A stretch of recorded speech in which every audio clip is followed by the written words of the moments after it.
días, buenas tardes, buenas noches, de donde nos puedan ver, estimada comunidad acuícola. Yo soy el ingeniero Luis Piña Tasaico y le damos la bienvenida a un nuevo episodio aquí en su canal La Voz del Acuicultor. Este es un espacio dedicado a la acuicultura donde conversaremos con especialistas, productores, investigadores y emprendedores que están transformando cada vez la forma de cultivar y aprovechar los recursos acuáticos en todas las regiones del Perú. Y el día de hoy tenemos como invitado especial al biólogo José Carlos Gastelum Guzmán, que es gerente propietario de la empresa Acuicultura Las Palmas SAC. Es biólogo licenciado por la Universidad Ricardo Palma de Lima, especialista en acuicultura por la Universidad Federal de Santa Catarina de Brasil y es magíster en fisiología por la prestigiosa Universidad de Sao Paulo, ubicado en Brasil. A lo largo de su destacada trayectoria profesional, ha sido consultor y asesor nacional e internacional en proyectos de producción de camarón de agua dulce, además de ser docente invitado en la maestría en acuicultura de la Universidad Nacional Agraria La Molina y es conferencista en diversos eventos científicos y técnicos, tanto a nivel nacional como a nivel internacional. Es gerente propietario de la empresa Acuicultura Las Palmas SAC y es socio fundador de Las Palmas Aquasac, empresas dedicadas a la investigación, a la producción y a la comercialización de esta especie importante e interesante que es el camarón de Malasia. Cuenta con más de 26 años de experiencia en el sector acuícola, ¿no? Y en especial con esta especie, tanto en la parte de investigación como en la parte productiva. Y 14 años que se ha dedicado a la producción de semilla y carne en el Perú, ¿no? El doctor Gastelum pues representa una de las voces más sólidas y experimentadas del desarrollo acuícola aquí en América, ¿no?, del Sur. Muy bien, entonces con esta introducción le damos pase al biólogo José Carlos. Bienvenido, biólogo José Carlos. Muchísimas gracias por la presentación. Es un honor y un placer estar contigo, poder apoyarlos en lo que sea necesario. Correcto, biólogo. Entonces, hoy día vamos a hablar un tema importante, creo yo, para muchos interesados del sector. Hablaremos sobre experiencias del cultivo y producción, ¿no?, del camarón de Malasia en el Perú. Entonces, comenzamos este primer bloque hablando un poco de su trayectoria. Tiene ya más de 4 décadas dedicadas a la cultura, ¿no? ¿Usted nos podría contar cómo comenzó este interés por esta fascinante actividad y en particular por el cultivo de crustáceos? Claro que sí, mi amigo. Bueno, la historia es larga, la verdad. Prácticamente se basa en sus orígenes, ¿no? Más o menos en el año 85, 1985 aproximadamente, que fue introducido este camarón de Malasia, llegado desde Israel y de Panamá, ¿no? Para las primeras investigaciones en la Universidad Agraria La Molina. En aquella época pues estaba terminando de estudiar biología y estaba haciendo ingeniería pesquera en la Universidad Agraria y tuve el honor de apoyar y participar en los primeros manejos que se estaban haciendo para aclimatar y adaptar la tecnología de este camarón a las condiciones de nuestro país, ¿no? Y esto sucedió justamente en la Universidad Agraria La Molina, en donde después posteriormente la empresa privada comenzó a manejarlo, ¿no?, en un pequeño laboratorio también en Cieneguilla, ¿no? Posteriormente todo esto se trasladó a la ciudad de Tarapoto, en donde desde Lima se enviaban las poslarvas del camarón a Tarapoto, en donde se observó pues que el crecimiento de este animalito en las condiciones tropicales que se tenían en Tarapoto, en la región San Martín, eran las más adecuadas, sus crecimientos eran fantásticos. Ahí se modificó un poco la tecnología, ya que en aquella época la parte del sistema de filtración biológica, lo que es el RAS, aún no estaba muy bien desarrollada, vamos a decir. Así que hubieron muchas pruebas, muchos intentos, muchas formas de adaptación, y finalmente se consiguió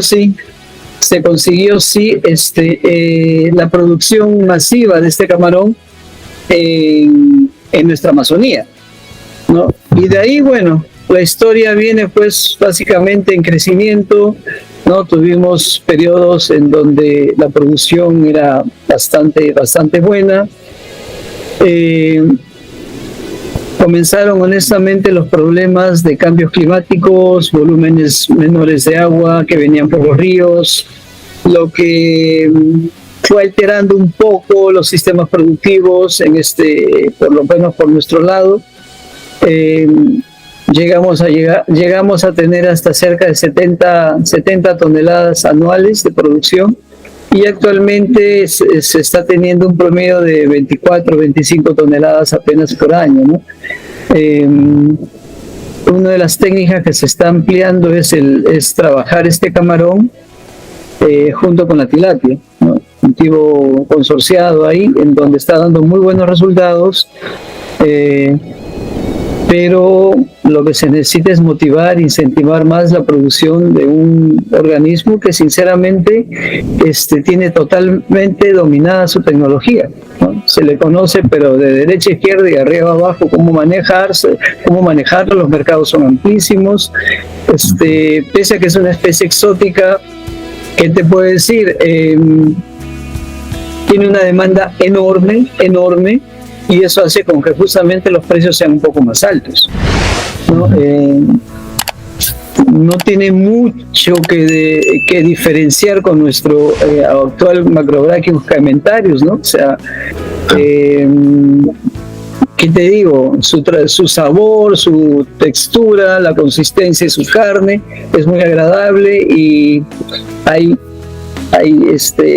gente que lo consume y lo produce y lo cocina igualmente como nuestro camarón de río, y no hay grandes diferencias, la verdad. Bueno, mucha historia, la verdad. O sea, tendríamos un par de días para conversar sobre todo esto, sinceramente. Claro. No, es interesante lo que nos comenta esta breve reseña.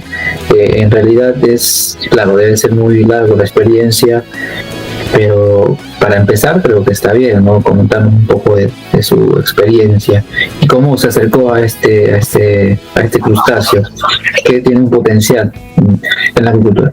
Que biólogo, sabemos que su formación, ¿no?, abarca universidades tanto en el Perú como en Brasil, ¿no?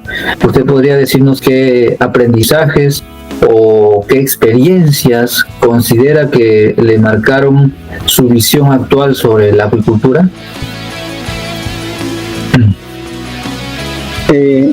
Mira, todo la verdad comenzó en la Universidad Agraria, o sea, donde comenzamos justamente a adaptar las tecnologías, y se parte de un grupo de grandes amigos, estudiantes todos, ¿no?, dirigidos por grandes profesionales de la Universidad Agraria. El destino me llevó a hacer unas prácticas en Brasil, ¿no?, que supuestamente dan un par de meses, y terminé quedándome 20 años, ¿no?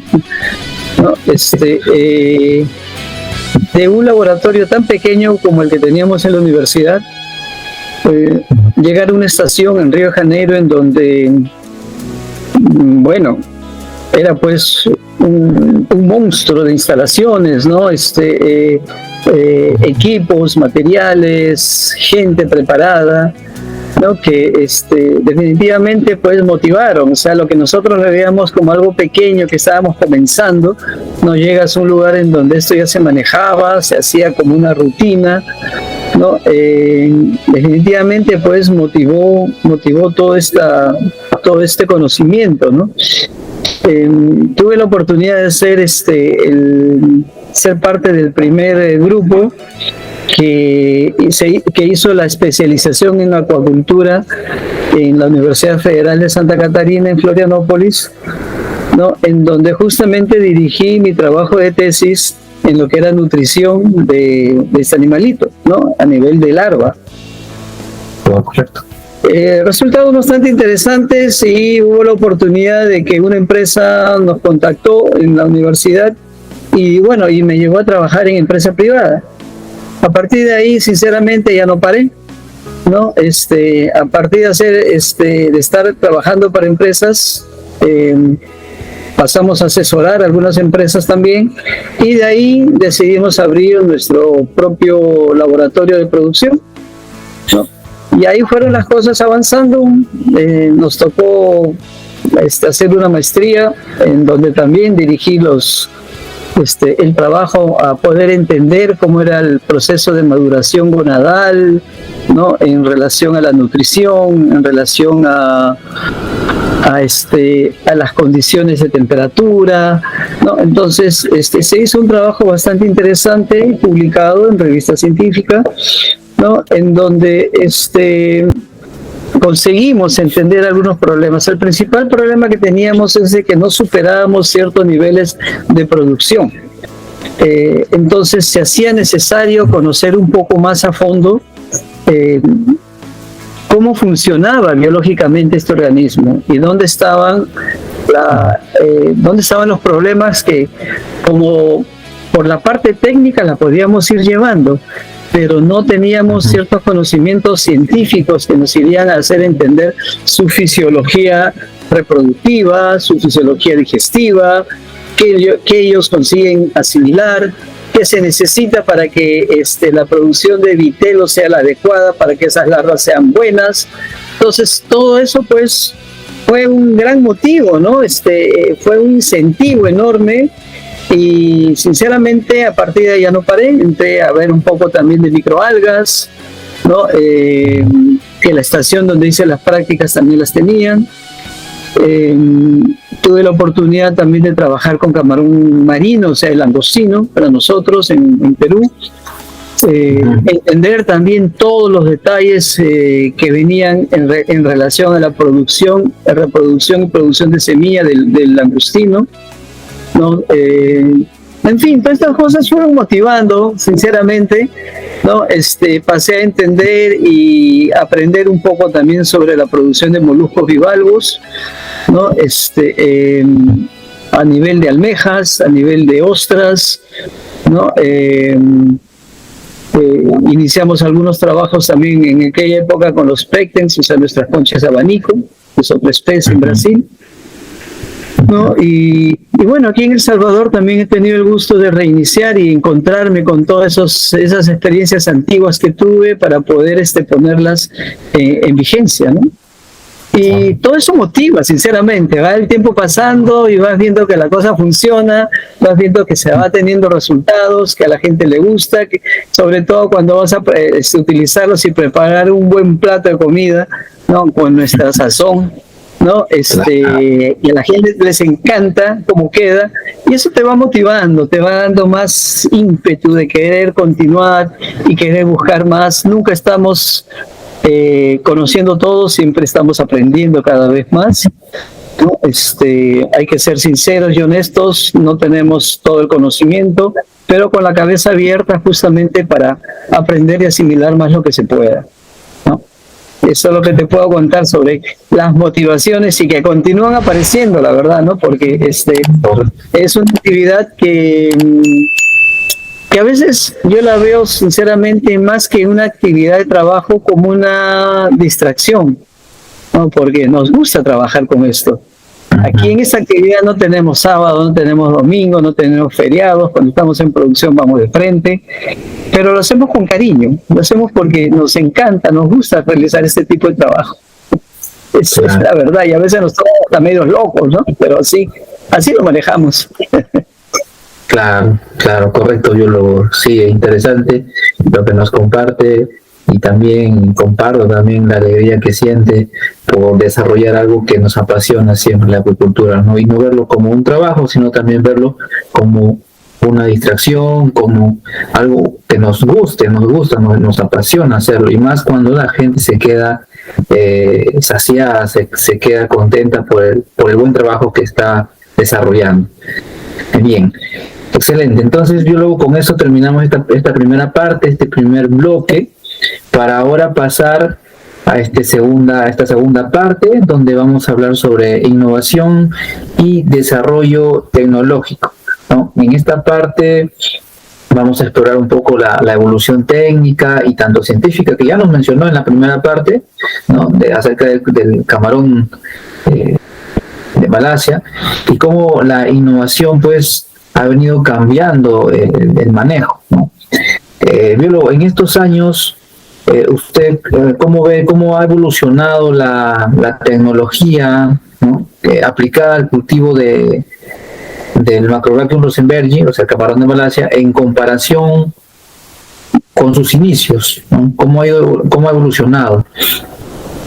Mira, ha sido enorme, sinceramente, ¿no? O sea, he tenido el gusto, el placer de convivir con diferentes formas y adaptarnos a nuevas tecnologías que aún continúan sorprendiéndonos con novedades en el sector productivo sobre este camarón. Inicialmente, pues, los primeros trabajos se hicieron con lo que se llamaba las aguas verdes, o sea, junto con el cultivo de las larvas había un cultivo de algas clorofitas, algas verdes, que ayudaban como un filtro biológico natural a través de las microalgas, solo que era un sistema productivo bastante sucio, llamémoslo así, ¿no? O sea, muy contaminante, la supervivencia era baja, ¿no? Llegan los franceses de Aquacop y diseñan un sistema de tecnología en donde ya se pasó a llamar sistema de aguas claras abierto, en donde diariamente se hacía un recambio del 50, 60, hasta 70% del volumen del agua, ¿no? Para mantener justamente los niveles de amonio, ¿no? Que los animalitos excretaban en condiciones bajas. Pero se tenía un problema porque después del recambio de agua el amonio subía y al día siguiente caía otra vez al recambio y volvía a subir. Entonces, pese a que la supervivencia se mejoró bastante, los animalitos pasaban por un constante estrés, ¿no? Y de ahí salió justo el sistema de aguas claras cerrado, en donde se aplicaba ya un sistema de RAS, ¿no? Pues, sistema de recirculación. La biomasa que se produce no es una biomasa muy grande por tanque, pues los tanques de producción variaron desde 500 litros hasta 2.000 litros de volumen útil, ¿no? Siendo que los de 1.000 litros se quedaron un poco más estables, vamos a decir, por la facilidad de su manejo. Así que se estimaban unas producciones máximas de 1 kilo de biomasa, lo que permitió que los filtros biológicos, como en esta foto que tú muestras ahí, que son filtros biológicos artesanales, esos tanquecitos azules que hay a los costados de los tanques, en donde se comenzó a hacer unos trabajos. Inicialmente los primeros filtros biológicos pues no eran así, sino se tenía vamos a decir, uno de cultivo o 1.000 litros de cultivo por un filtro biológico de 10.000 litros de filtración, ¿no? En donde eran pues unos monstruos los filtros biológicos, ¿no? Funcionaba, es verdad, pero era pues una infraestructura pero terrible, ¿no? Así que las tecnologías fueron avanzando y los filtros biológicos se fueron reduciendo. De 10 veces la cantidad del volumen de cultivo se pasó a apenas un 20% del volumen de cultivo.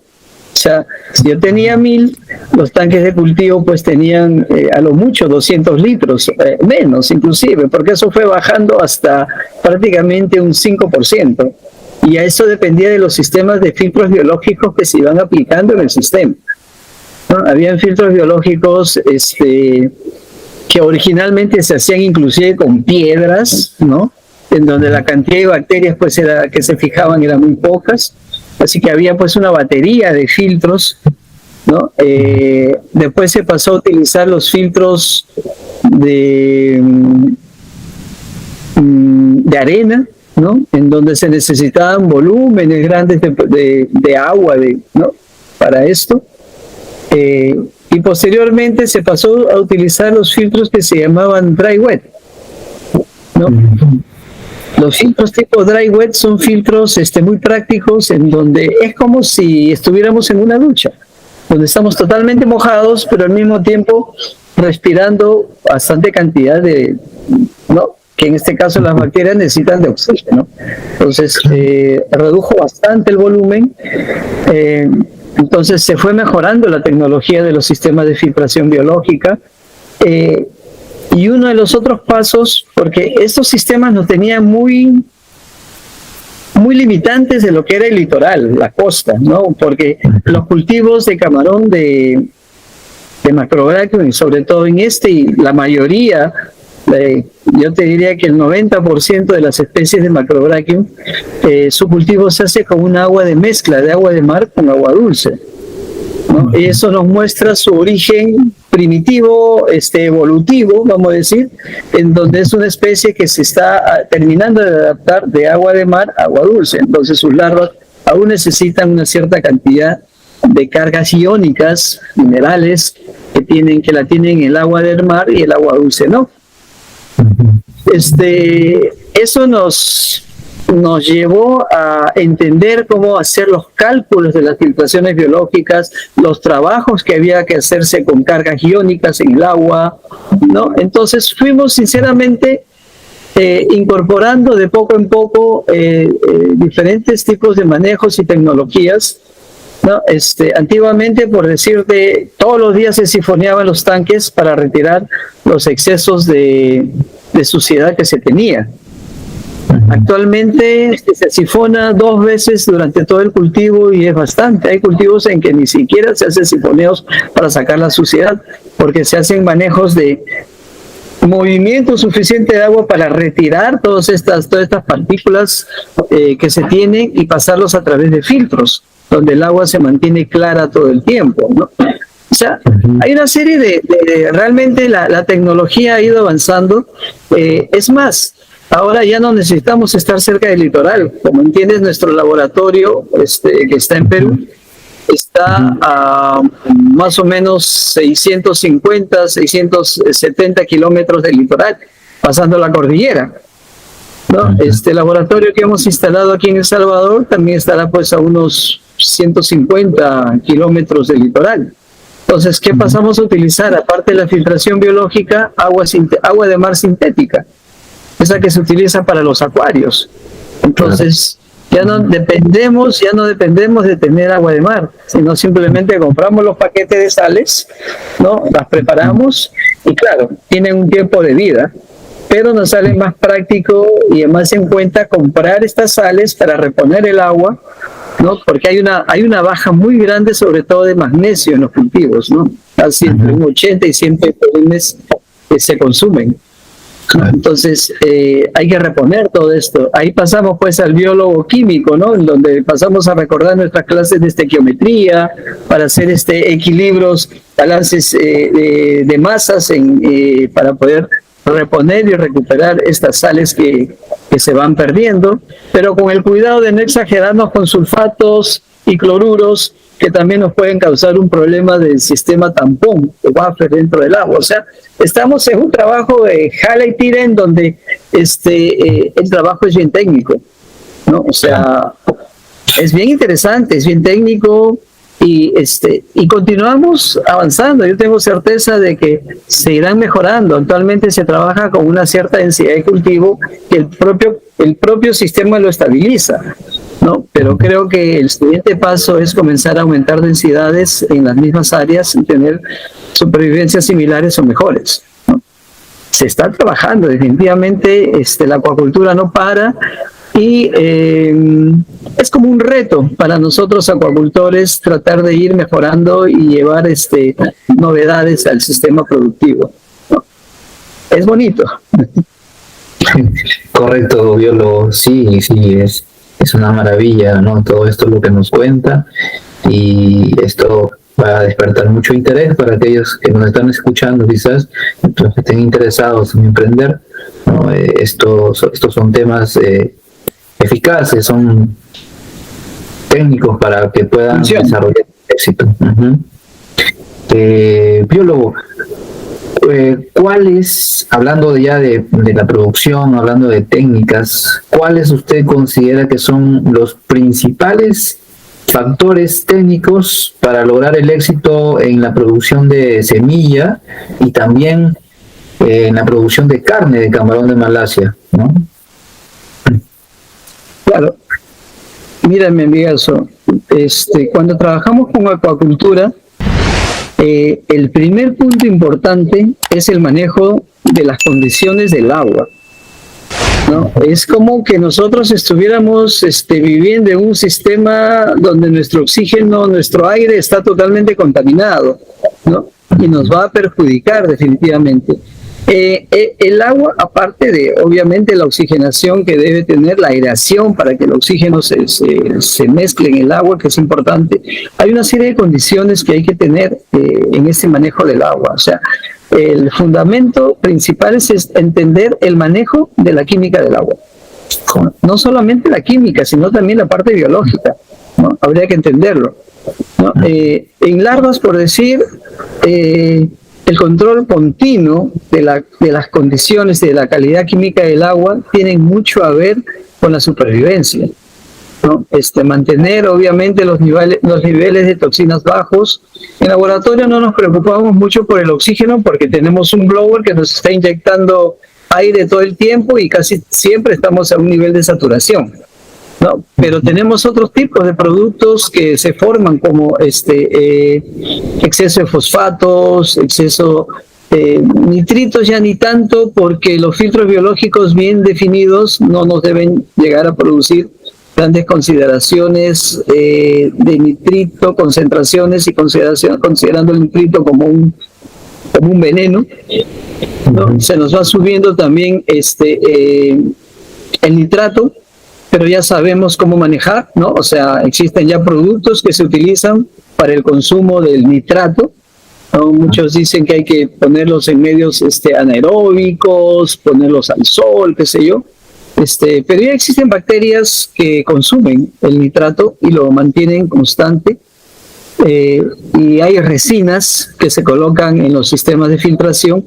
que captan, ¿no? Se saturan, obviamente hay que manejarlas, pero que te captan también el exceso de fosfatos que se forman en el sistema productivo, ¿no? Hay formas y manejo de hacerlo, ¿no? Trabajamos con sistemas de filtración por radiación ultravioleta, ¿no? Filtros mecánicos de una micra, ¿no? Que nos puedan retener bacterias, y de seguridad la parte del ultravioleta, ¿no? Que hay que manejarlo con cuidado porque el ultravioleta simplemente te detona lo que son bacterias y ahí también nos puede bajar la cantidad de bacterias nitrificantes que son benéficas, así que hay que saber bien cómo trabajar esto, ¿no? ¿Entiendes? Cómo jalarlo.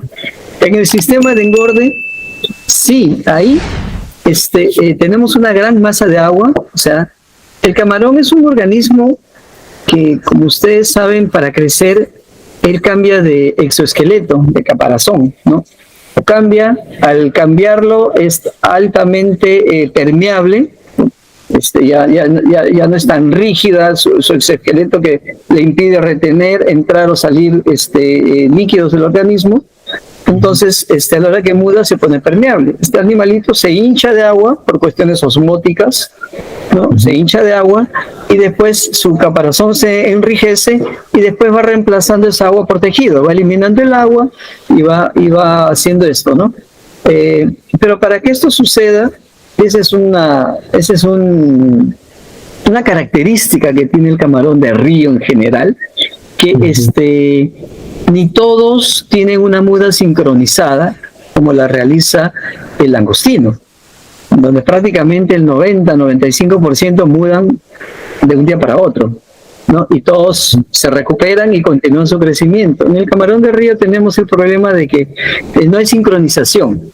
O sea, un primer día muda, pues, ¿qué te digo? Un 20-25%, el segundo día un 30-40%, el tercer día la otra parte más y al cuarto día un resto, ¿no? Entonces, muchas veces aquellos que no mudaron, que están con la caparazón rígida, tienden a canibalizar a aquellos que han mudado. Porque así como entra agua dentro del cuerpo de estos organismos para crecer, ellos liberan algunos aminoácidos que para el camarón es como sentir ese aromita cuando pasamos por una parrilla o una cevichería que se nos da agua a la boca. Entonces, esas moléculas el organismo las suelta naturalmente, ¿no? Por un proceso de ósmosis, o sea, entra agua y sale solutos, ¿no? Entonces, ahí viene la parte de ingeniería, o sea, no es todo biología, o sea, la acuacultura en sí es una técnica en donde tenemos muchas profesiones que intervienen, ¿no? Entonces, ahí vemos justamente la parte del ingeniero, ¿no? En donde, según los conocimientos de la biología del animal, se tienen que aplicar trabajos de ingeniería para saber cómo tratar de reducir o evitar este problema de canibalismo. Ahí vienen las pendientes que se tiene que tener, los taludes que se tienen que tener en las saltequerías, que es diferente a la de peces, ¿no? Estamos hablando de un talud mucho más inclinado, que es conocido como zona de muda. Entonces, hay uno de los trabajos que hay que ver es que cuando se hace camarón, en una estanquería de camarón puede haber peces y puede haber camarón, pero en una estanquería hecha para peces hay que tratar de arreglar o modificar un poquito para que el camarón también pueda estar ahí, ¿entiendes? O sea, no es lo mismo, ¿no? Los formatos, ¿no? Queremos hacer, hay una interacción básicamente entre lo que es suelo y lo que es agua para mantener muchos nutrientes. La camada que se forma en el fondo, esa camada lodosa, no es solamente lodo, tiene una buena parte de material vivo. Entonces que también hay que cuidarlo, porque ese es uno de los problemas que se tienen también en la producción del camarón, ¿no? Si lo tenemos muy grande nos va a consumir mucho oxígeno. Aparte de los animales y las microalgas que tenemos como un sistema trófico también, que se alimenta, se va al fondo y eso es lo que le encanta al comer al camarón. Entonces tenemos todo ese cuidado. ¿Dónde tenemos que ver esto? Entre la 1 y las 3 de la mañana, en donde el oxígeno es el que más baja, porque ya no tenemos luminosidad. Las microalgas producieron oxígeno, pero sin embargo en la noche ellas también consumen. El camarón consume, las bacterias que están en el sustrato consumen. Entonces hay una baja muy grande de la parte de oxígeno, que si no se cuida eso, vamos a tener problemas. Entonces ese es uno de los cuellos de botella que a veces la gente no lo maneja bien.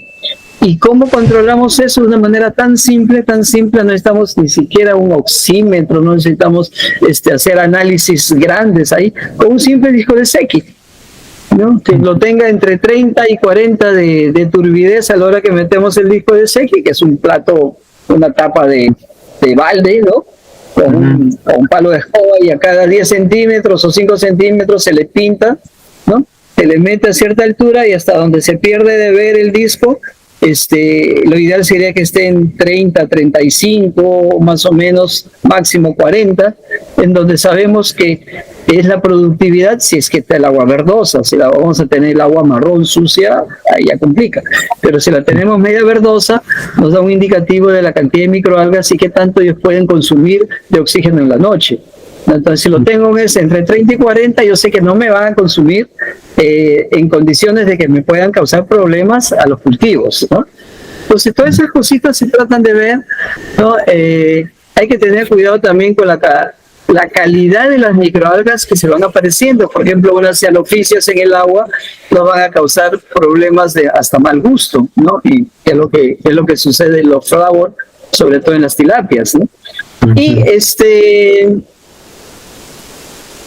lo ideal es pensar en lo que es el sistema multitrófico integrado, ¿no? Que nos ayuda, ¿no? En el sistema productivo, porque si bien que el camarón es bentónico y está en el fondo, caramba, tenemos pues, ¿qué te puedo decir, mi estimado? 1 metro, 1,50 metros, dependiendo de las condiciones de tirante de agua, ¿no? Entonces hay que aprovechar eso. Y ahí entra justamente algunos pececitos que nos ayudan a romper la termoclina, ¿no? Que arriba está calientito y abajo fría, la mezclan conviven bien como hermanitos, ¿no? Tanto las tilapias, el boquichico, ¿no? Se están viendo algunas otras especies también y ver la forma de manejo con algunas especies amazónicas. Olvídense del paiche, por favor, ¿no? Pero y de la gamitana también se está haciendo algunos trabajitos con Paco, pero sembrando el camarón, dándole siquiera unos 30 días previo antes de poner el alevino de tilapia. ¿No? Entonces hay trabajitos, hay ideas que están saliendo, innovaciones, ¿no? En el sector productivo para también aprovechar esta producción. Y como te repito, tiene una demanda enorme.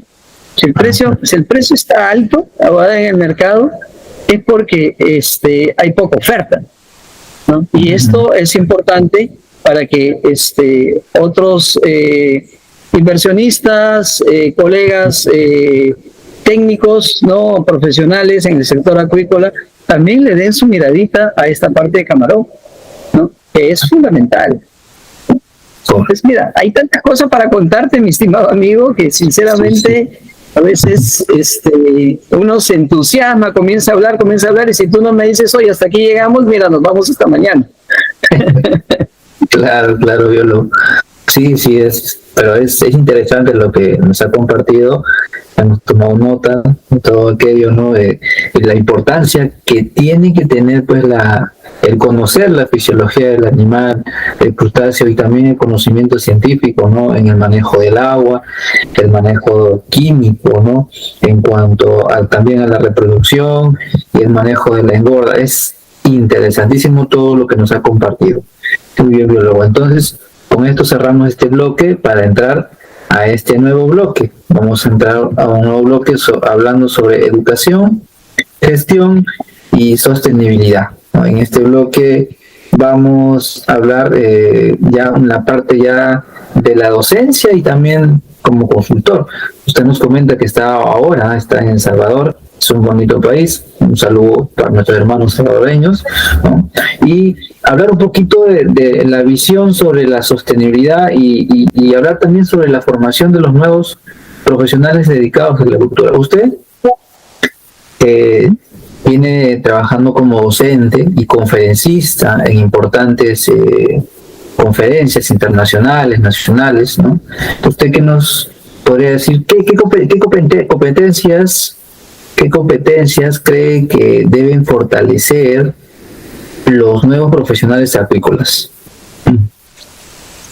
Mira, la acuacultura, como te comenté, es una técnica en donde hay muchas profesiones que hacen parte de ella y que se necesita algunas técnicas y algunas ciencias, ¿no? Vamos a hablar por ejemplo, de técnicas como la ingeniería que agarra muchas ciencias como las matemáticas, la física, ¿no? Que las aplica dentro de lo que es ingeniería. O sea, la acuacultura como tal es un trabajo multidisciplinario. Y uno de los puntos que a mí me gusta comentar es de que el acuacultor como tal, profesional, sea de la profesión que venga, sea ingeniero, sea zootecnista, sea veterinario, sea biólogo, ¿no? Oceanógrafo, ¿no? Tiende a tener que aprender un poco de cada otra carrera, vamos a decir, ¿no? Y es más, no solamente profesionales, sino también áreas de conocimiento técnico, como es la electricidad industrial, la mecánica, la albañilería, ¿no? Tener que entenderlo, ¿no? Tener que saber cómo lo funcionas, en fin, o sea, terminas siendo, y es lo que le digo a mis muchachos, oye, el profesional en acuacultura, la verdad, independiente de la profesión donde venga, es uno de los profesionales más capacitados dentro del sector, porque entiende un poco de todo. Entiendes de patologías, entiendes de nutrición, ¿no? Para eso, buena base de bioquímica, entiendes de manejo de los animales, la parte sanitarias, ¿no? En fin, construcciones, la parte de ingeniería civil, ¿no? La parte de arquitectura, entiendes un poco de psicología también, porque entender un poco cómo funciona el entorno en relación a los organismos y a las personas que en ellas trabajan. Tienes que entender de administración, porque vas a gerenciar o administrar o ver toda la parte técnica de cómo dirigir una empresa o la actividad, sea privada o sea pública, ¿no? Cómo llevar tus estadísticas de producción, las curvas de crecimiento, los manejos químicos del agua, cómo se han llevado.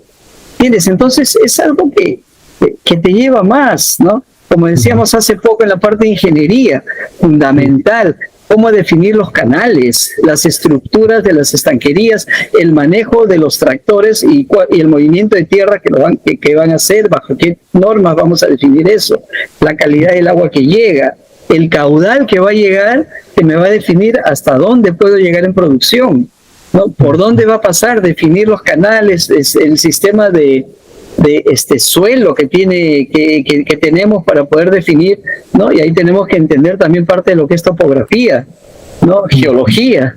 ¿Te das cuenta? O sea, hay mucha cosa que involucra realmente en el conocimiento de un acuacultor, ¿no? Como carrera en Perú tenemos la biología acuícola, que la lleva la Universidad de Yurimaguas.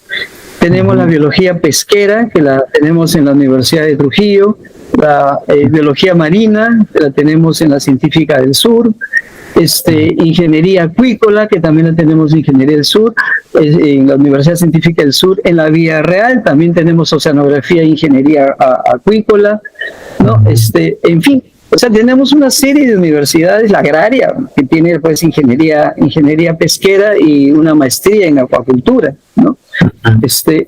En fin, o sea, tenemos una serie de profesiones y carreras muy interesantes que nos llevan, ¿no? La ingeniería pesquera misma, como dije, que tiene una área que se dedica a la parte de acuacultura, la ingeniería pesquera que se dedica a la parte de extracción, transformación, ¿no? O sea, y tenemos aquel que va a la parte de acuacultura.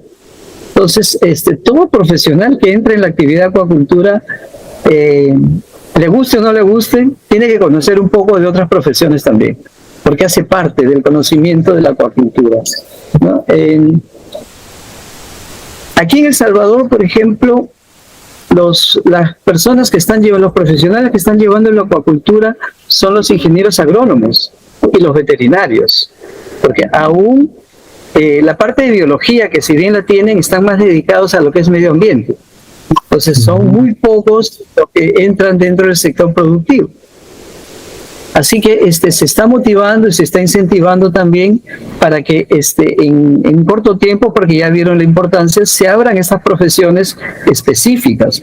Aquí se produce langostinos, se produce camarón de río, se está trabajando con especies nativas también aquí, ¿no? Se produce la tilapia, se produce la concha negra a nivel comercial, ¿no? Lo que recién se están comenzando a ver en nuestro país.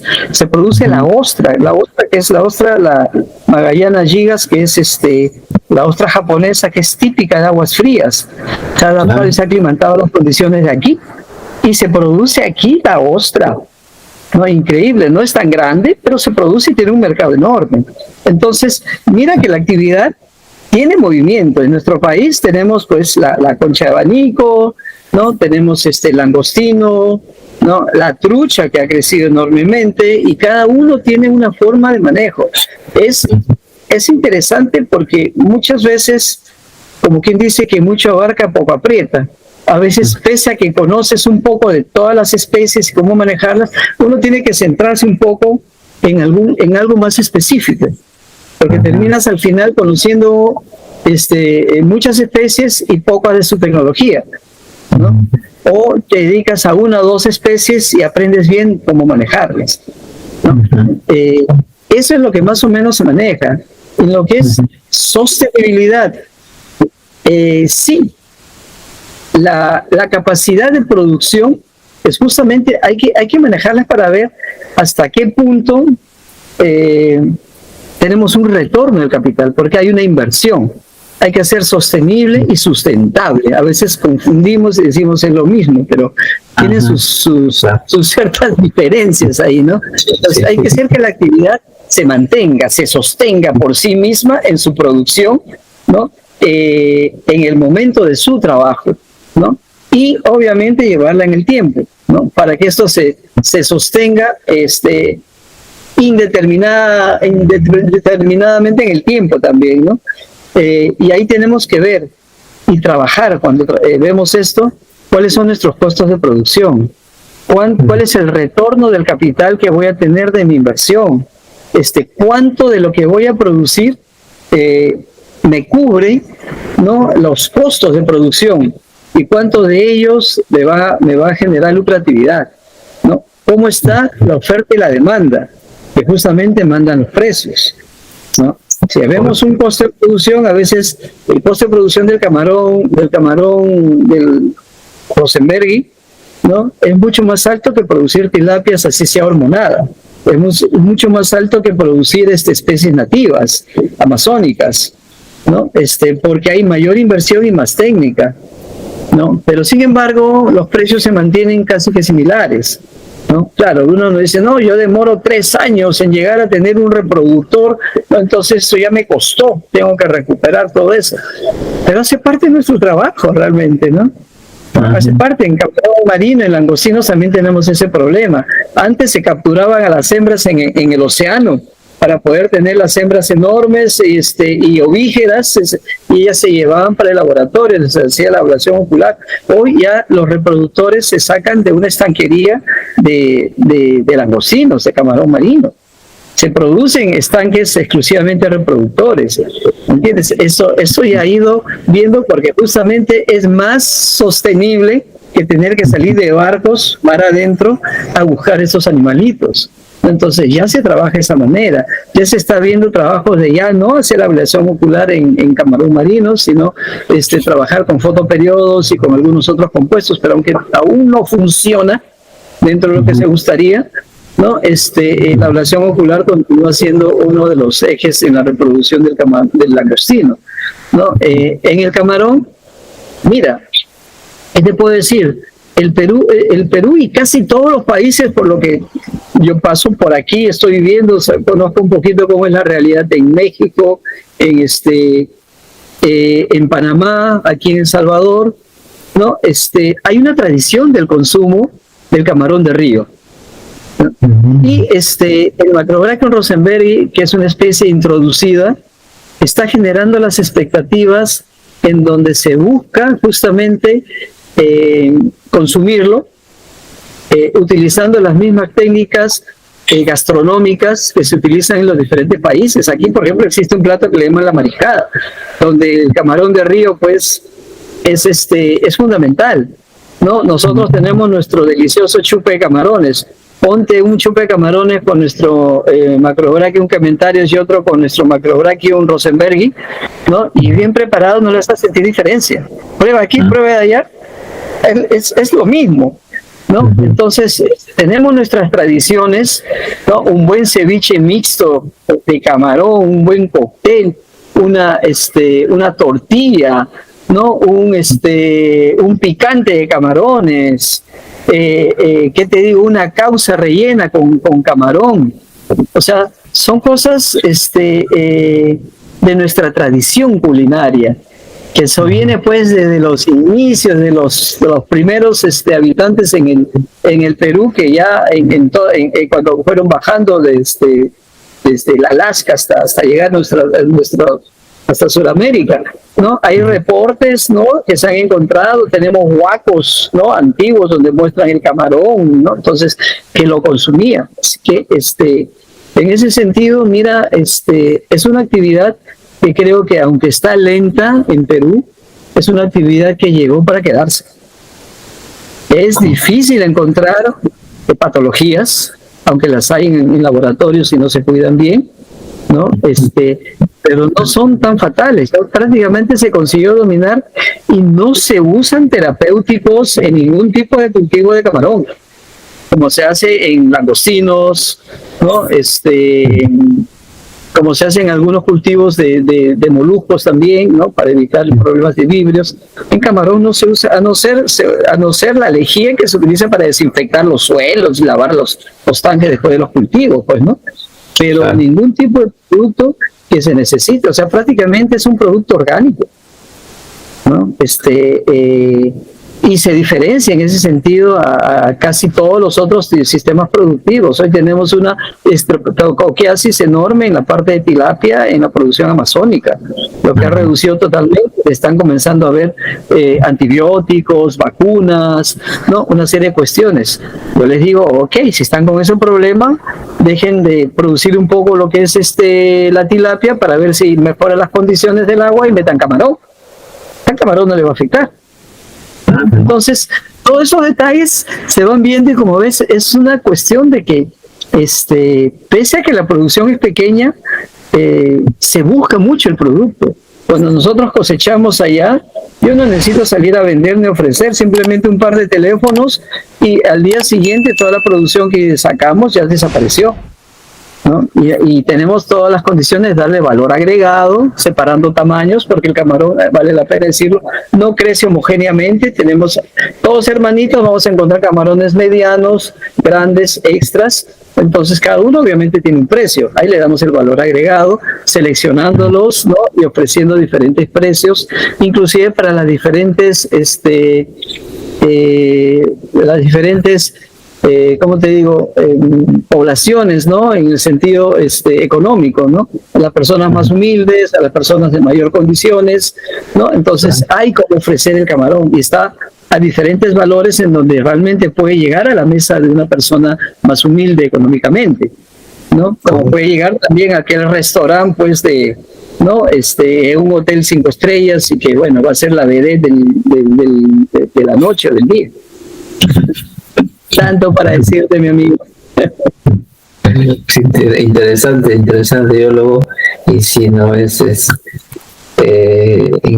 otras palabras, el profesional que se dedique a este emprendimiento tiene que conocer de todo, multifacético, multifactorial, porque hay que conocer muchos factores, ¿no? La parte de ingeniería, la parte de biología, ¿no? Y todo eso, ¿no? Y ahora hablando sobre las buenas prácticas, ¿usted considera que las buenas prácticas contribuyen a tener una buena producción tanto sostenible como rentable en el tema del camarón? No, definitivamente. Mira, actualmente ya se está hablando, bueno, tal vez interconectando la pregunta que me dices con también algo que no se ha comentado, pero que vale la pena y que están relacionadas. Ya estamos hablando de acuacultura 4.0. O sea, la tecnología va mejorando. Y en ese sentido no solamente es por las buenas prácticas de manejo acuícola y las buenas prácticas sanitarias. O sea, son dos cosas que se interligan, se conectan y ahí viene la tecnología, ¿no? Hoy, cuando hablamos de acuacultura 3.0, por decirte, ya comenzamos a usar electrodos, ¿no? Que nos permitan hacer monitoramientos y el mínimo de manipular el organismo, ¿no? En las propias biometrías que se hacen, ¿no? Ya la biometría ya dejó de ser ese, agarra el animalito, pésalo, mídelo, ¿no? Y tíralo, ¿no? Ahí levanta, tómale una foto con algo que nos dé una idea, un lapicero, una moneda, ¿no?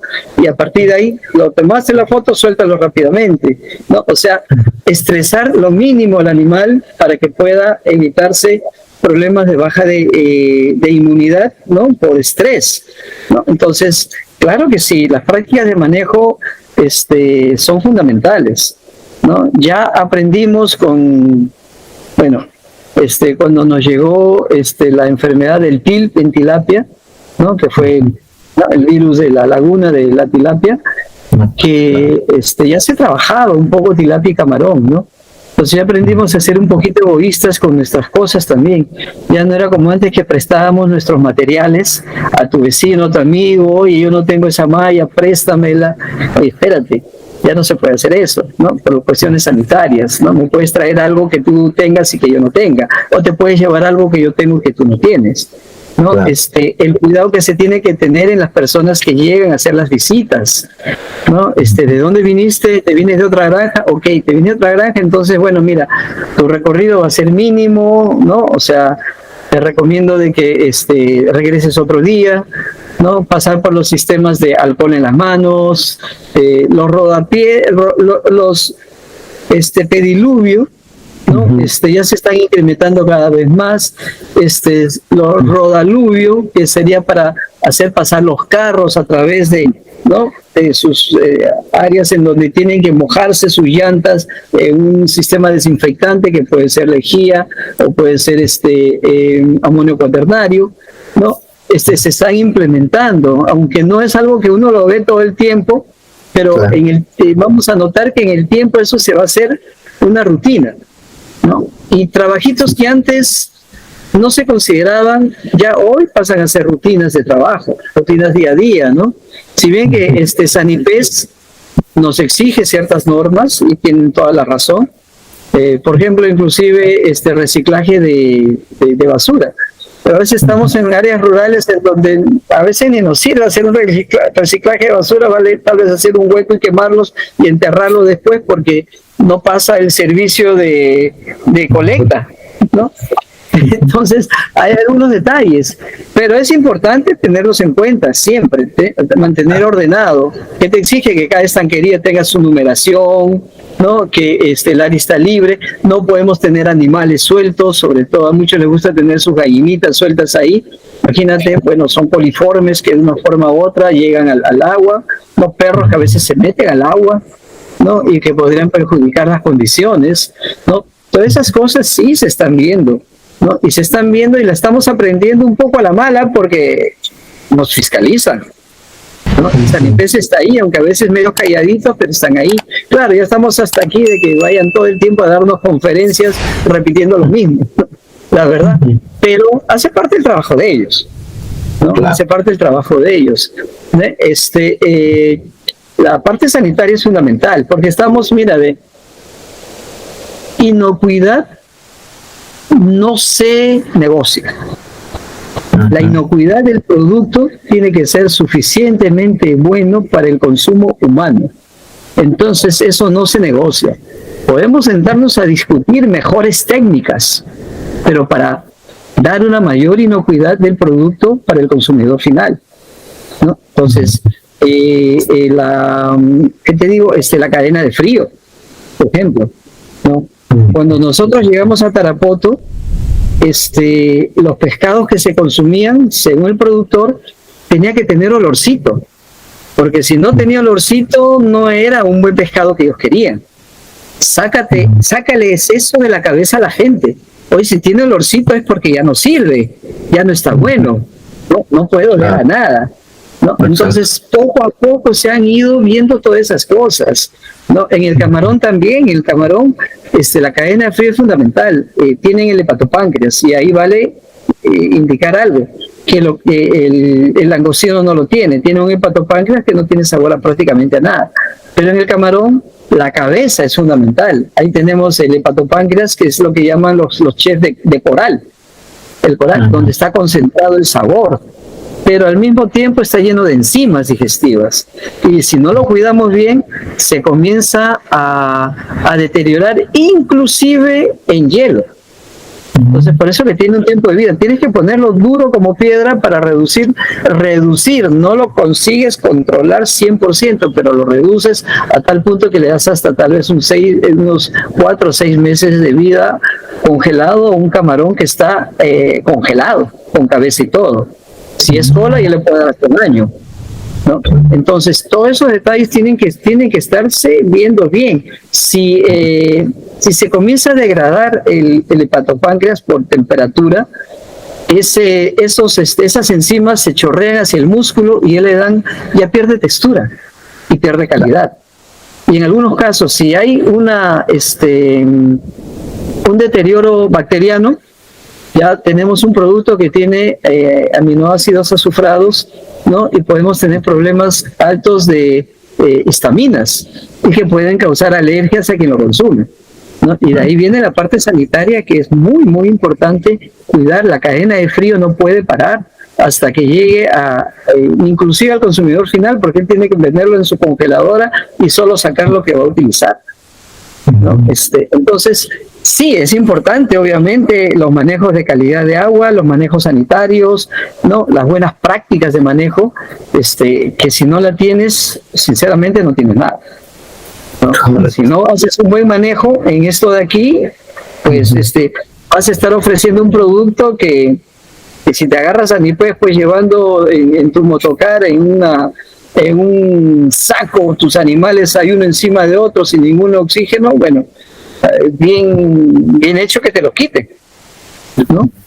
Y a veces ni siquiera sirve para donarlo, ¿no? A veces tiene que agarrar un hueco y enterrarlo o quemarlo.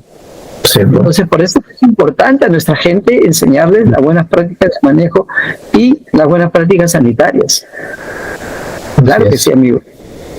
Así es, biólogo, qué interesante, y comparto todo lo que ha comentado. Sí, es cierto, el manejo, las buenas prácticas, la mejor herramienta que podemos tener nosotros en nuestro centro de producción, ¿no? En este caso, si trabajamos con camarones, mucho más.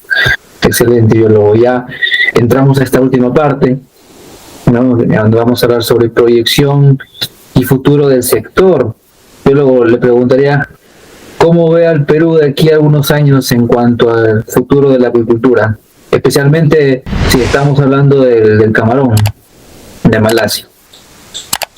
Mira, en relación a la acuicultura, vale la pena indicar en el último reporte de FAO del 2004, ya los productos hidrobiológicos provenientes de acuicultura ya superaron a los de captura, ¿no? A los consumos hidrobiológicos de captura. Ya estamos hablando de un 51 punto y algo de productos de acuicultura que se consumen en el mundo, ¿no? Y ha bajado pues a 48 y algo la parte de consumo de productos de capturas, ¿no? La acuicultura tiende a crecer, o sea, es una de las actividades que tiende a preservar el material genético y las especies naturales en su medio ambiente natural. O sea, si tengo condiciones, tengo técnica para producir un organismo totalmente inocuo, bueno, con una buena proteína, una buena carga de ácidos grasos omega 3, omega 6, ¿no? Buena fuente de vitaminas B, sobre todo, ¿no? Y los tengo en cultivos controlados, ¿no? La nutrición, a veces me dicen, sí, pero una cosa es que el animalito coma productos naturales en su medio, y otra cosa es que tú le des un alimento pues procesado. Pero también inclusive ahí la nutrición es fundamental. O sea, quien hace alimentos procesados, alimentos balanceados o concentrados, ¿no?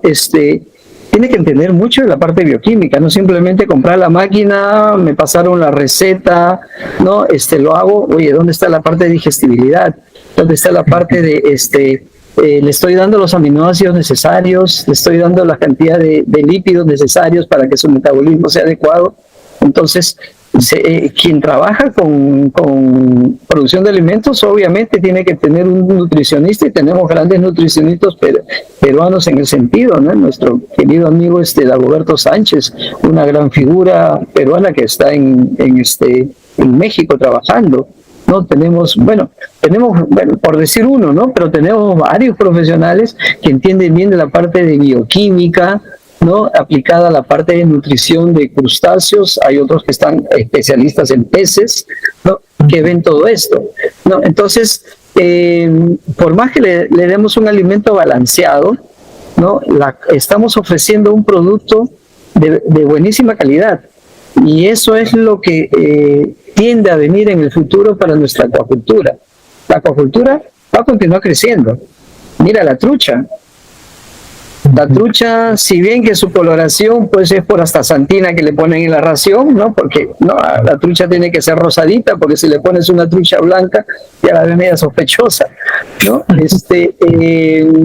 También es un antioxidante fantástico, la astaxantina, ¿no? Que le va a dar el colorcito, pero de taquito te está dando pues un producto que es bueno para el organismo también, ¿no? Entonces por ahí va. ¿Cómo lo vemos al camarón? Mira, nuestra especie nativa, el Macrobrachium caementarius, viene siendo estudiado desde los años 60, más o menos, 1960. Y el Rosenbergi se viene trabajando desde el 61. Ya se tiene todo un paquete tecnológico, ya se adaptó, en fin. Sin embargo, nuestra especie nativa son proyectos cortos, se acabó el dinero, se acabó la investigación y se quedó ahí. Tenemos cantidades de bibliografías y trabajos publicados en relación al Caementarius, ¿no? Pero aún no se consiguen. Tenemos a nuestro querido profesor Héctor Romero Camarena en la Universidad de Huacho, José Faustino Sánchez Carrión, a Walter, se me fue su apellido, nuestro querido amigo Walter, también de la Universidad del Santa, ¿no? O sea, tenemos grandes profesionales que están trabajando con las especies nativas y mostrando resultados, pasitos cortos, es verdad, pero ya se está consiguiendo, ¿no? En Chile también, la Universidad del Norte, ¿no? La Católica del Norte, bien, ahí tienen al Caementarius ahí, tienen algunos resultados interesantes. Entonces se juntan, ¿no?, entre los profesionales para ver cómo va. La tecnología del Rosenbergi ya la tenemos desarrollada hace muchos años, tanto de engorde como de producción de semilla, ¿no? Se está viendo opciones y alternativas para mejorar su producción, trabajándolos en equipo, en conjunto con la tilapia, ¿no? Lo que te hablaba de un sistema multitrófico, ¿no? Porque el camarón se va a comer los residuos que deja la tilapia, ¿no? Su demanda es alta, definitivamente,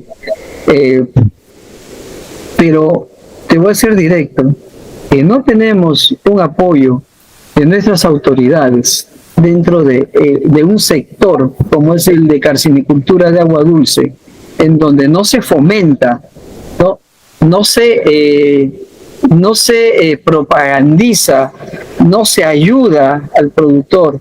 ¿Cuántas veces yo me he ofrecido a dar capacitación gratuita a los extensionistas, ¿no? El amor no es al chancho, sino a los chicharrones, te soy sincero, porque a la hora que ellos salen a enseñar cómo funciona, vamos a tener más venta de semilla. Y al mismo tiempo, ¿no?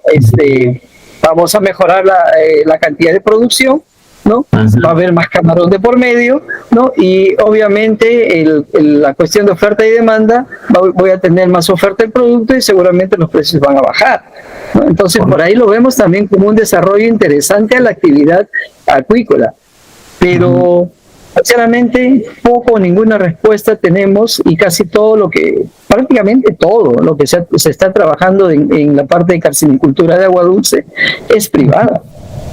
Es privada totalmente, ¿no? Y eso es, bueno, tal vez entiéndalo como un reclamo, ¿no? Pero es verdad, porque si no hay un apoyo del sector en un producto que tiene una alta demanda, que históricamente tenemos un consumo, una gastronomía ya definida, nuestra culinaria, ¿no? La manera como los preparamos y nuestras historias, que en la culinaria y la gastronomía vamos viendo también nuestra parte histórica, ¿no? Tenemos el arte de cómo prepararlo y tenemos nuestras costumbres antiguas de cómo manejarlo. O sea, si no se le da un cierto apoyo, sinceramente, la actividad se va a quedar medio estancada en relación al camarón. Y hay muchos de mis colegas que yo los escuché decir, ¿sabes qué? Mejor lo dejo. Porque no hay incentivo, no hay motivación, conozco, sé cómo se hace, pero ya me han dicho por ahí que más vale la pena no ser camarón, mejor me dedico a tilapia. Oye, ¿quién comenta esas cosas? Ah, no, porque tienes poco volumen de agua. Ok, tengo poco volumen de agua, trabajamos con baja densidad, ¿no? O entonces, si tengo condiciones, bueno, pues pongo los splash, pongo los aireadores de paleta, hago un sistema de aireación, qué sé yo, ¿no? O sea, manejos hay, pero decir directamente no lo hagas, dedícate a este otro, a mí me parece que ya son intereses de otros productores con otras especies, que bueno, ¿sabes qué? ¿Para qué le vas a comprar a él si yo te doy este otro, ¿no? Entonces todas esas cosas, a veces uno tiene que ser medio, ¿qué te digo? Con un pie atrás más o menos y pensar muchas cosas que tal vez no deberías, o tal vez no sean, ¿no? ¿No? Pero bueno, la verdad es esa, ¿no? O sea, el camarón puede tener un buen futuro, pero necesita definitivamente un poco de apoyo. Las tecnologías se conocen, los manejos se conocen, el procesamiento se conoce, los mercados se conocen, ¿no? En mercados, ya que es un producto prácticamente orgánico, los mercados europeos te pagan por uno, te llegan a pagar $12. Entonces, o sea, tenemos mercados, si nuestro mercado se satura, tenemos mercados de fuera. Y necesitamos volúmenes de producción justamente para poder sacar, pero para eso necesitamos que la gente se dedique a producir, ¿no? Entonces es una actividad que tiene mucho futuro siempre y cuando tengamos un cierto tipo de apoyo y se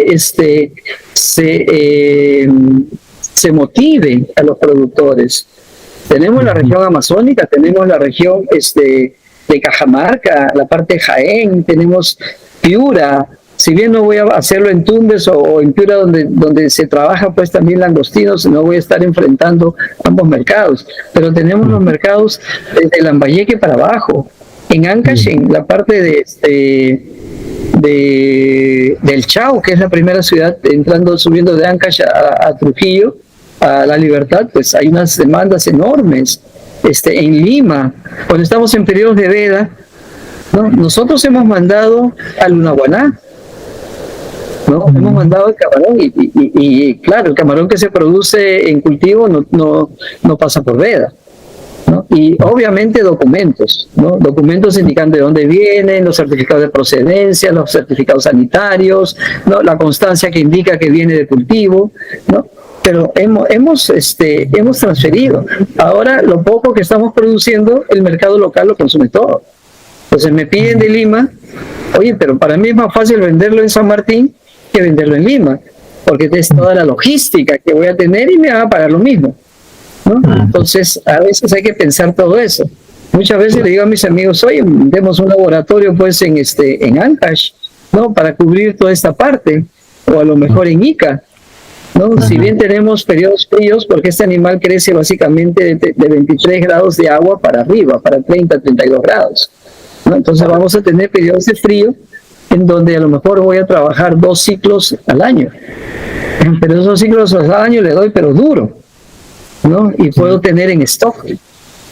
Entonces esas son las cosas, pero definitivamente sí, es una actividad que puede tener un muy buen futuro, ¿no? Si es que hubiera motivación por parte de las autoridades para ayudar a desarrollarlo de una forma más, motivar a los otros productores. Nosotros lo hacemos, damos cursos, capacitamos en laboratorio, ¿no? Tenemos un libro que está para publicarse, la verdad está hace 2 años que se publica, pero siempre se encuentra y se acrecienta algo más, ¿no? Yo tengo que llegar a un momento en que diga, ¿sabes qué? No, hasta aquí llegamos y sacámosle de una vez, ¿no? Pero tenemos un libro de 300 páginas, ¿no? De 300 páginas en donde se muestra todo lo que es el cultivo de larvas y el cultivo de engorde. Tablas de nutrición, curvas de crecimiento, mercados, la parte de gerenciamiento de la empresa, cronogramas de producción, ¿no? La parte de nutrición completa, ¿no? ¿Qué comprar? ¿Por larvas o comprar precriados? ¿No? O sea, depende de las distancias, depende de las condiciones. O sea, tenemos un libro donde está escrito todo eso, pero aún no lo podemos sacar porque siempre queremos mejorarlo, pero como te digo, yo creo que llega un tiempo que dice hasta aquí llegamos y mejor de una vez lancémoslo, ¿no? Pero es eso, mi amigo. O sea, sinceramente, hay mucho para hacer y mucho para ver dentro de la parte de camarón. Correcto, lo interesante de todo lo que nos ha comentado, sí es cierto, ¿no? Hay mucho por trabajar y si alguien del Estado nos pueda llegar a ver este video, pues aquí tienen las sugerencias, las recomendaciones para que se pongan en marcha lo que es la promoción en cuanto a desarrollo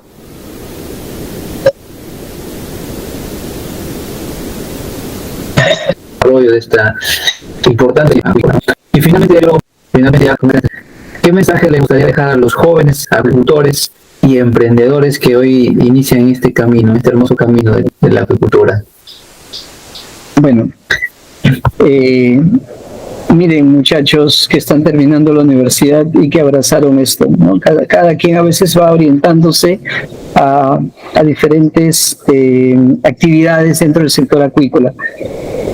Es una actividad definitivamente en donde les tiene que gustar, ¿ya? Les tiene que gustar.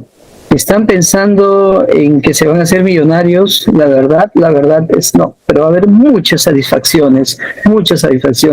Económicamente, yo desde que he salido de la universidad y he comenzado a trabajar en esto, es la única actividad que yo realizo. Con eso llevamos el frijol a la mesa de mi familia, ¿no? Entonces, sí, nos da ciertas satisfacciones económicas también, ¿no? Es una actividad que si no se programa bien te mantiene una Navidad trabajando, mantiene un año nuevo trabajando, un domingo trabajando. Por eso es cuestión de programarse para que esto funcione, ¿no? Pero es una actividad muy bonita, muy interesante.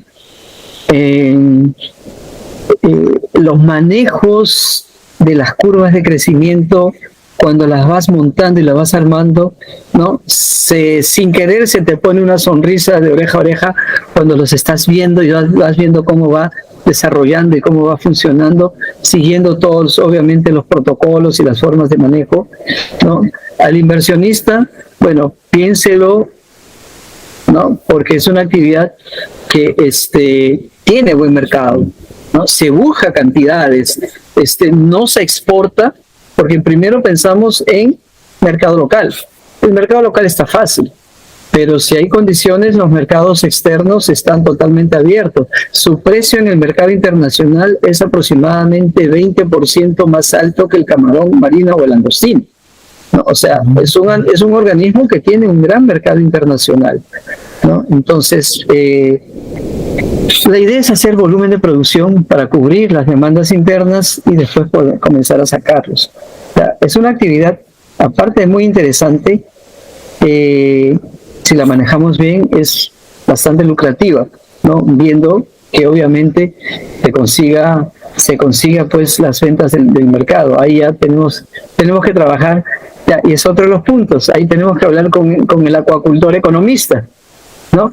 El acuacultor abogado, que tiene que entender de derechos, leyes internacionales, ¿no? O sea, ya hablamos de profesionales que están involucrados justamente en que todo esto funcione, ¿no?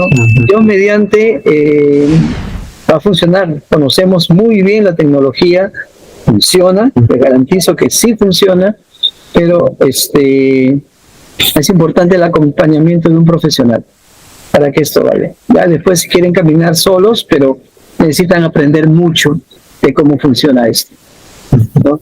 Bueno, espero no haberlos aburrido, sinceramente, porque a veces uno se emociona cuando habla tantas cosas de esto, ¿no? Es una pasión, como bien tú lo dijiste, ¿no? Y el acuacultor realmente debe ser un apasionado por su profesión, ¿no? Si no, a veces no funciona bien, ¿no? Pero debe ser un apasionado. Y cuando vayan entrando y poco a poco van viendo lo bonito que es el sector acuícola, ¿no? Les va a encantar, les va a encantar. Más bien te agradezco mucho por darme la oportunidad de hacer todas estas menciones que definitivamente me agradan y me gustan comentarlas. No, gracias a usted, biólogo, por haber compartido esta interesante entrevista. No, gracias por estar aquí una vez más con nosotros en La Voz del Agricultor. Para nosotros ha sido un verdadero honor, ¿no? Hablar de su experiencia, hablar de sus conocimientos. Para todos aquellos que estamos apasionados por la agricultura, va a ser una inspiración, ¿no? Para todos aquellos que amamos además la agricultura, ¿no? Por eso le agradecemos por compartir con nosotros también su trayectoria, sus aprendizajes y su visión que tiene en cuanto al futuro del camarón de Malasia, que esperemos que se concrete y que se desarrolle y se una una especie más a la fila que ya tenemos, de la que ya manejamos ya comercialmente, y que se una para que sea una potencialidad para nuestra nación, para el Perú, para todos los productores que se dedican a este rubro tan bonito y importante, ¿no? Está bien, Muchas gracias, biólogo, por acompañarnos y esperemos tenerlo nuevamente, ¿no?, en el programa. Será un honor. Muchísimas gracias, mi estimado amigo. Listo, biólogo. Bien, con ustedes, estimada comunidad, hoy día hemos tenido como invitado al especialista biólogo José Carlos Gastelum, un referente en la acuicultura, un especialista en lo que es camarones, especialmente camarón de Malasia, y esperamos tener una próxima entrevista con él. Bien, y si te gustó esta entrevista, suscríbete a nuestro canal, ¿no? Y aquí encontrarás muchas entrevistas con otros especialistas, con otros emprendedores, acuicultores también, ¿no? Y esperamos encontrarnos en una próxima oportunidad. Con ustedes, el ingeniero Luis Chaipiña Tasaico, y nos despedimos, ¿no? Y le mandamos un fuerte abrazo a los hermanos salvadoreños que nos puedan también llegar a ver, ¿no? Y a todos nuestros hermanos peruanos también. Un abrazo, chao, chao, nos vemos.